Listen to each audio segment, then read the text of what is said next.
Hello, and welcome to a new Advanced Wars by Web replay analysis, brought to you by Medium MD Tank.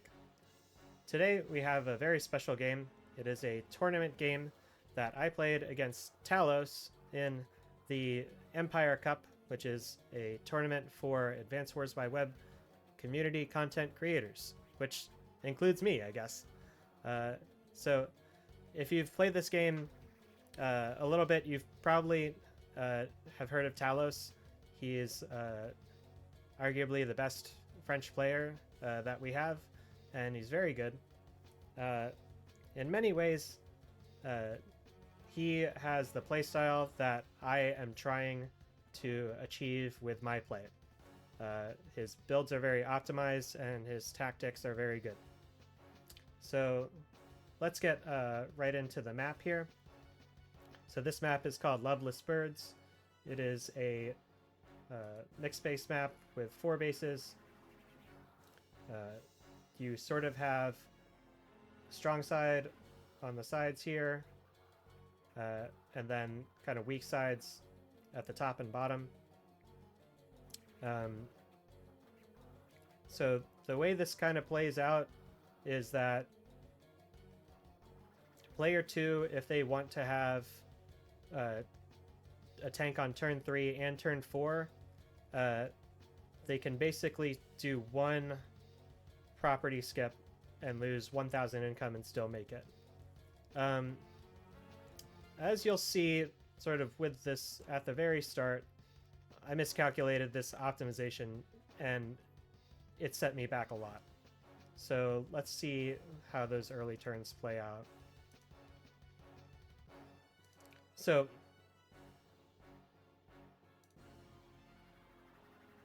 here we are, start of day 3. So just real quick here. So if I had run ahead with my first infantry to here and then started capturing this chain, then I can still make tanks on day 3 and day 4. However, I think I thought that I needed to capture this property first in order to get that income, but as you'll see, I'll end up floating 1,000 that I don't really end up using.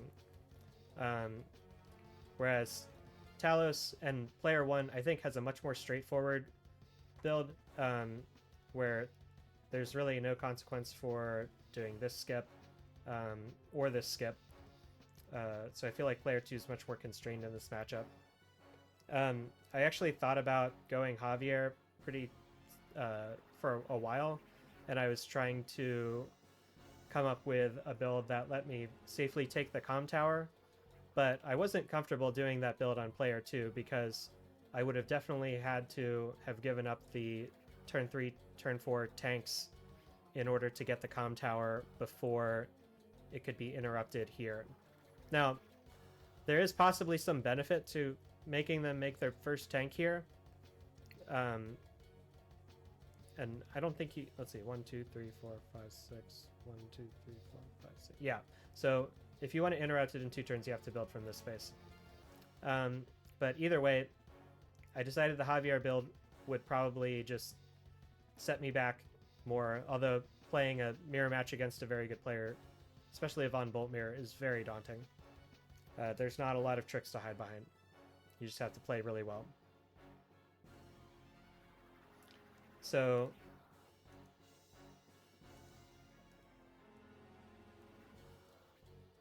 we can see again, Talose went for this first, he went for this first.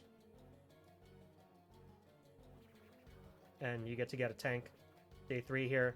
Will not get a tank day 4. So it's a AWBW tank order if player 2 does 0 or 1 skips.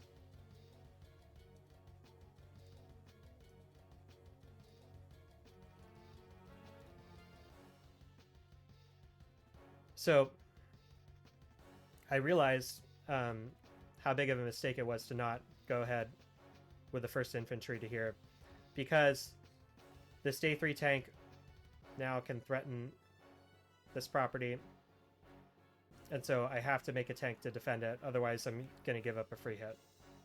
And this is not very good for a lot of reasons, but this tank here, what enemy stuff can it start threatening quickly? Not very much, but it can have some impact with these properties. However, if it does, then, and you're staying on this side of the mountains, it's hard to engage with the rest of the map.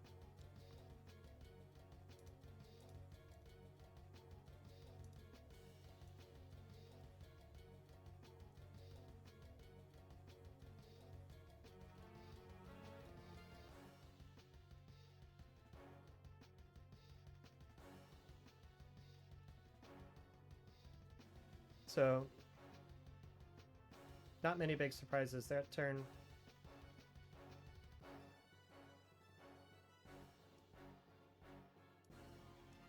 I would say that the infantry routes out of the 2 base are pretty awkward. You really have to think about what you're doing. So, I sent this tank around, I believe with the idea that, well, I didn't see much benefit in moving it out this side. You can go here, here. I guess maybe I could have started to try to put pressure over here, but I think a tank could probably defend that pretty easily. This does give me the option of putting it on like this city, although that's not going to block yet, so I don't know. I'm not really happy with my tank movement so far.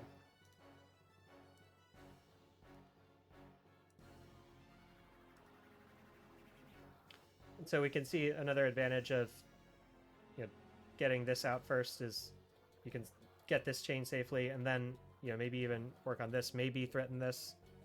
There's a lot of options if you get that out early. As I said, I thought that in my initial calculations that I had to get this first in order to get the double tank, but that's not correct.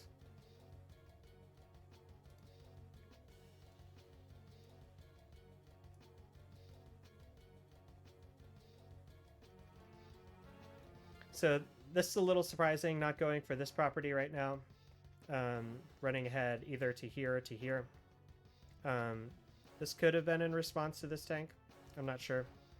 I think one of the ideas I had with this tank was to sort of either disrupt here or disrupt here.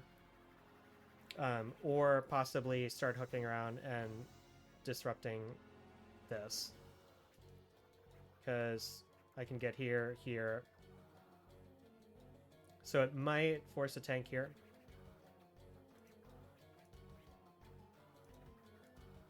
He can build 1 tank.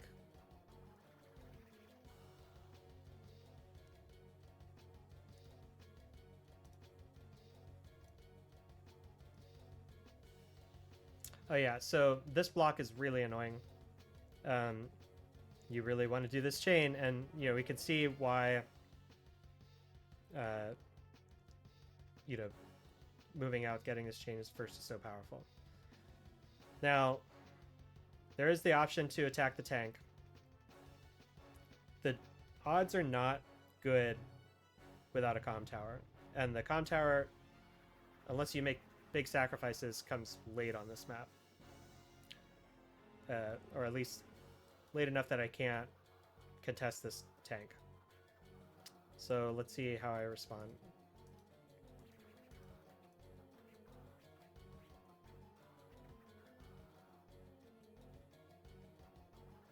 Yeah, so I try to block here.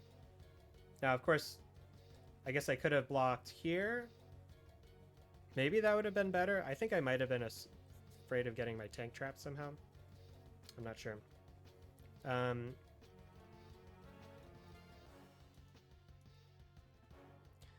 In retrospect, maybe this is a bad move because maybe if he does try to go here, then I can contest it with my infantry. I do have somewhat of an infantry advantage. But these properties got to get captured, and I'm being very delayed. Now I do move this out. This has an option of going here and an option of going here. So you know, he's a little delayed in capturing this possibly, and maybe I can get this chain.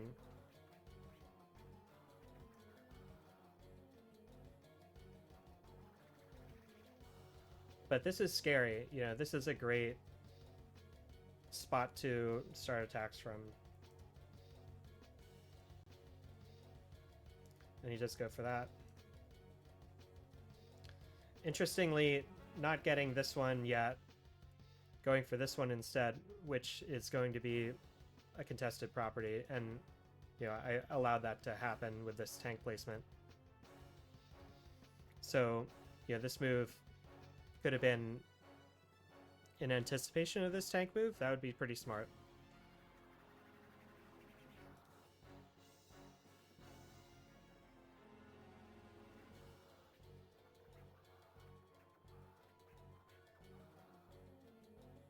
And the tank moves away. Sort of maybe joining tanks in the center, maybe. But, right now,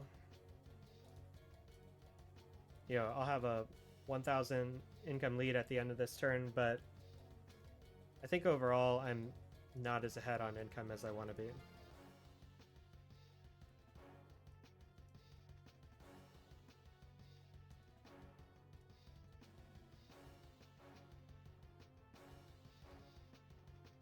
So I try to go for a block here.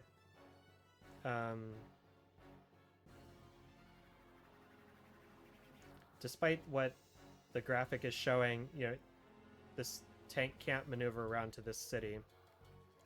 So it's a little uncontestable. This might be able to set up me capturing this property. We'll see. I am getting this center property, which I had expected to be contested first. Although, in practice, I'm not sure how well it can be contested because it's a little far away from the tank lines.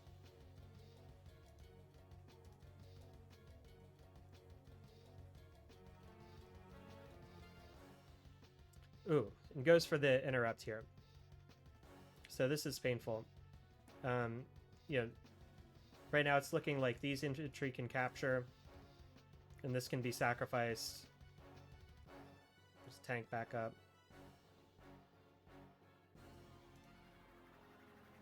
So even though didn't quite get the high luck roll, still a powerful interrupt.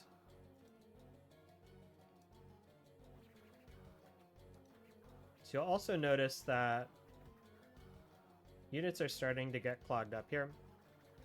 And that'll come into play later for sure. And then this block is extremely annoying. You know, I'm able to get this, but, you know, I can't get this as well.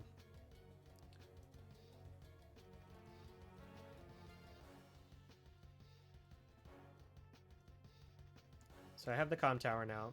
So I have a possible option of attacking this tank now. And there's decent chance that I get a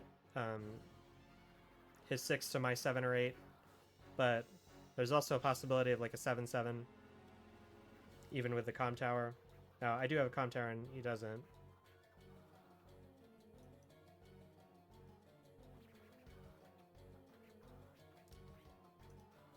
So let's see. So I'm making my captures there. Trying to set up either capturing this or contesting this. You know, not very good math for him to attack me on the mountain. And so I opt to move this out of the way and destroy that. The downside, though, is that I can't start capturing this property now. And also, how do I get value out of this 7 HP infantry? We'll see. It still looks rough for this one to be contested by him, but my capture game is still slow. You know, I'm down by 2k income at this point. It's starting to be noticeable.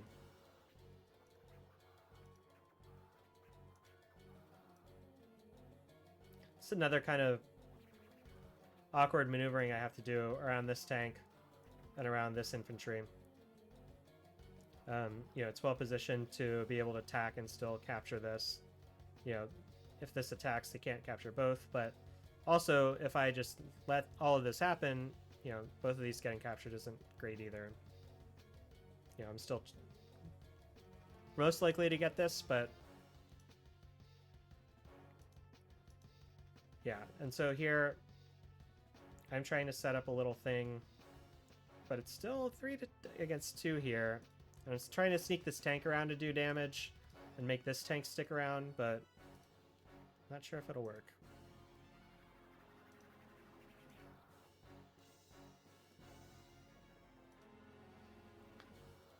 I get another tank here thinking that I can try to start busting this.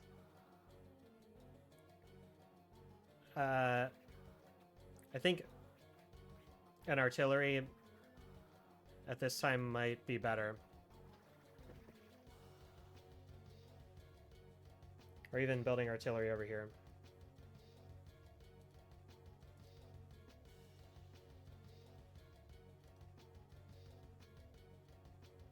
Ooh, and so this is what I didn't want to happen, this interrupt.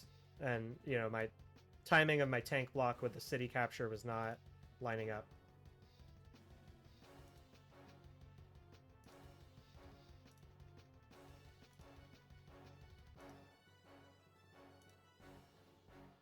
So I have a little tank chain protecting here. Now I'm at risk going for these properties.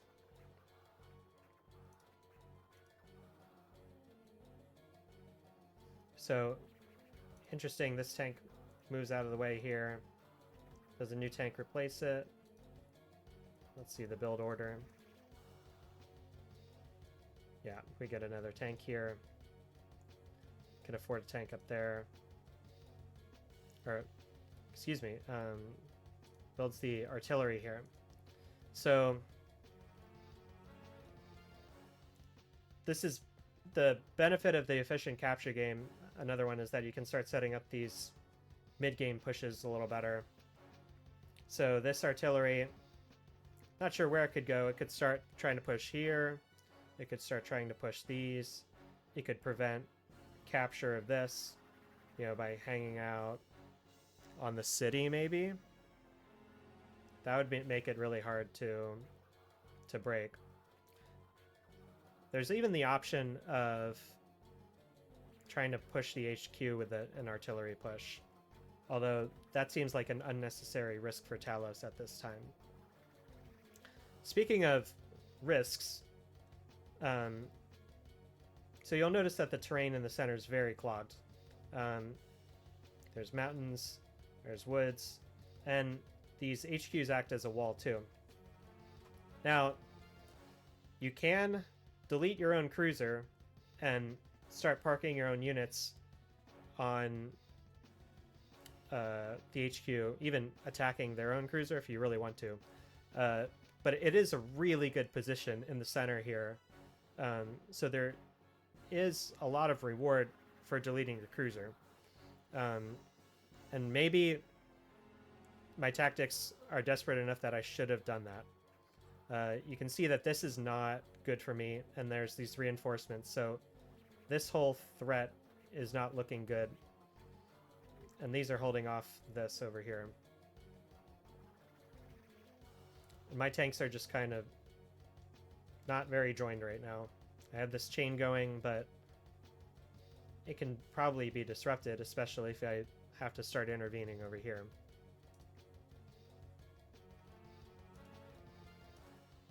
But really, these blocks have been brutal.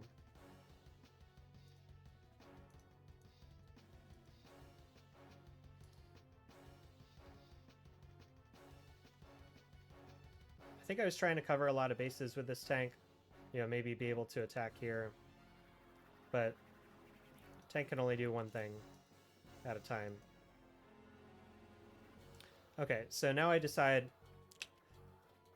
it's time to go for it and start pushing this. However, I get the 1 in 6 roll to only do 3 damage, and then I get the even worse crackback So this is devastating, like completely devastating. I was completely demoralized when this happened. I think I would have had somewhat of a plan if I was able to get that tank to 6, and if mine was at a 7, that would be great, because mine would probably live from a counterattack and then be able to wall a little bit, and then also the 6 HP tank would be much less effective than the 7. But that didn't happen. I took the risk and I got punished.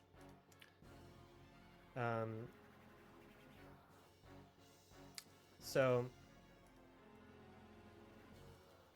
that's not good. At this point, the only thing these really can do is start pushing this, so I start pushing this.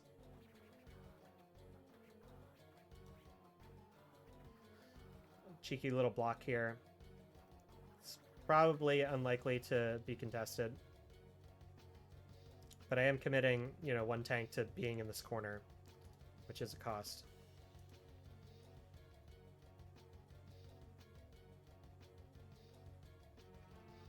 Starting to apply some pressure over here, but I don't know if it can translate to something, especially, it's not that hard to defend, especially with these 2 tanks already out. So here's where I think I don't want to say I thought it was a clever move, but I was trying to figure out a way to join my tanks down here, especially considering this block, this incidental block with the comm tower. Because, as I said, there's not a lot of room to move around and cross the map here. You can't. This is the only way around here. And so, how else are you going to get through? So, it seems kind of risky. But if my opponent has as bad a luck as me, then maybe it's okay. And so, this is what I was saying about the artillery push earlier. So, if this was swapped, then, I can bonk, and then, maybe I can finish something off and start capturing, and also start capturing before this gets into play. So I think, like, not building an artillery the turn before was very, very bad. I think it's an okay play to build right now, but we'll see. I mean, I'm not spending money very efficiently, unfortunately.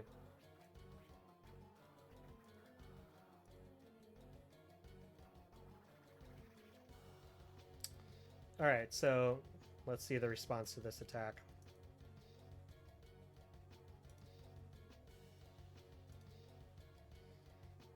So we have an annoying interrupt here. It doesn't look like it's well supported, but it kind of is.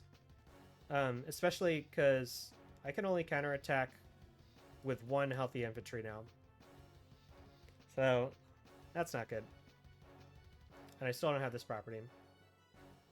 I'm preventing this one currently.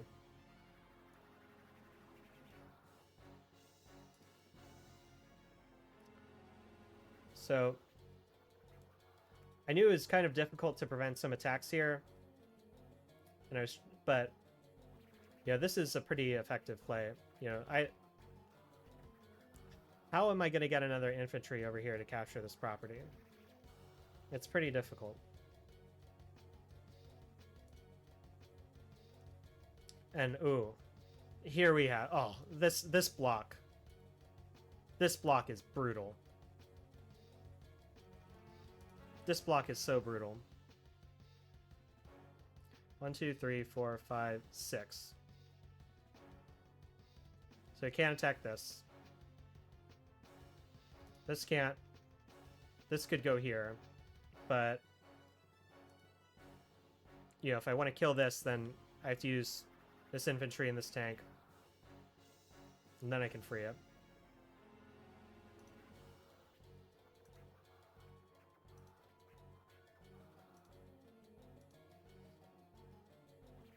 And these tanks are closing in. This is scary. This is also scary. And we see here this very effective wall. walling off this choky terrain.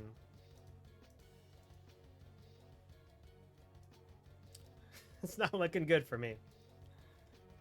Yeah. I'm getting outplayed and outlucked. And I needed both. Good play and good luck. So I am able to get a somewhat effective tank hit, capture here, get a counterattack here. I decide making this attack happen is probably worth keeping the infantry there. So this is a little part of this pressure is I'd been trying to open this up a little bit. And so here, I'm not sure about this play. I'm not sure about that play because I just identified this possibility, although it's almost like sacking the tank. So I prevent some attack maybe on that tank. And here we go. That's the roll I wanted before. So I do make a little wall here.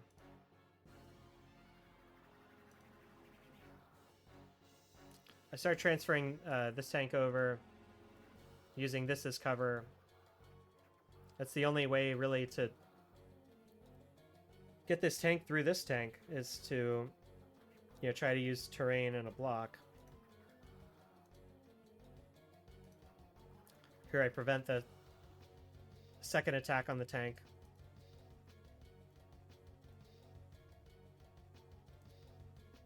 And here, it's risky, but I'm starting to feel a little desperate.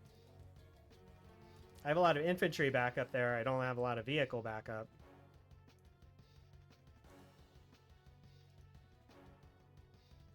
And I think I build the arty here. I don't remember why exactly. Maybe I was thinking I could start pushing these. I mean, it was a 4-vehicle turn with all the income. And I guess that's all I could do. I had to build an arty somewhere. And let's see how it goes. Completely destroyed. Sets up capture. Yep. Retreat that. Push that. It's exposing this tank to some danger, but seems like it can be afforded, especially because this tank can't reach. So then this tank that would have been able to, maybe help out this or go to the center, now cannot. And this is another desperation play, make this tank attack this in order to prevent maybe a better position, but Talose is in such a good position already that this can be afforded without much consequence, and now I'm just taking a big hit and bleeding units. Even willing to go for this interrupt, not afraid of my infantry here. Ooh, and doesn't see this as a strong position, sees it as a weak one, goes and destroys my tank. Blocks with the infantry here. And, ahead on income, feels comfortable making these plays.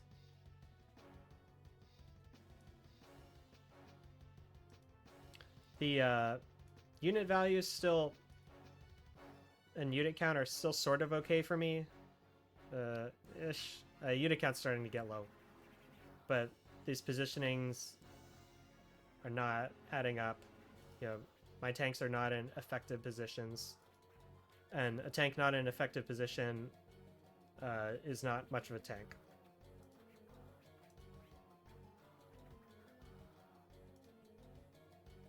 So, still opting not to capture this property instead for better wall positioning. I think that's valid considering the lead and considering how difficult it could be for me to contest this property now. And from this position, I resign. Uh, it's just not looking good. My tanks are not in good positions. And yeah, I'm up against just a really good player. So, what lessons can we learn from this? Well, it's very difficult to defeat someone who has a similar playstyle to you or a playstyle that you're trying to emulate, and they're just better and more experienced. Often, way to beat better players is to come up with some sort of orthogonal way to play the game, and I couldn't really come up with that here. I've been watching some StarCraft, and I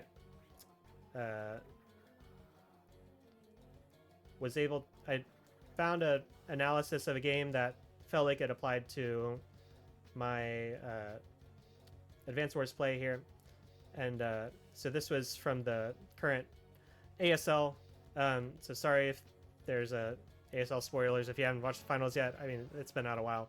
But Snow is a very good micro player, and he is not quite as optimized at his builds as other Protosses like Bisu, for example. And this came into play very much in the finals against Soma, where just kind of these minor early game optimizations were not there, and it allowed his opponent to take advantage of that. And I think my unoptimized build on this map kind of caused things to spiral out of control.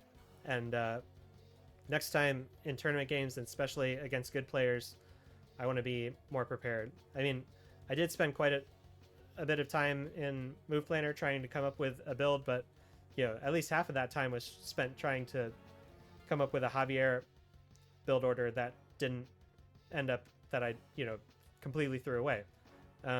So perhaps next time I'll spend more time on what I think is going to be the most expected play, like the Von Bolt mirror is what I expected for this.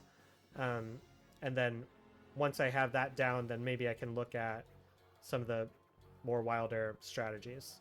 So I think that's how I'm gonna take it next time. So I hope that all of you are able to maybe learn something from this game, and I encourage you to try to play games against the people who you learn from, and you'll learn even more. So with that, have a good one.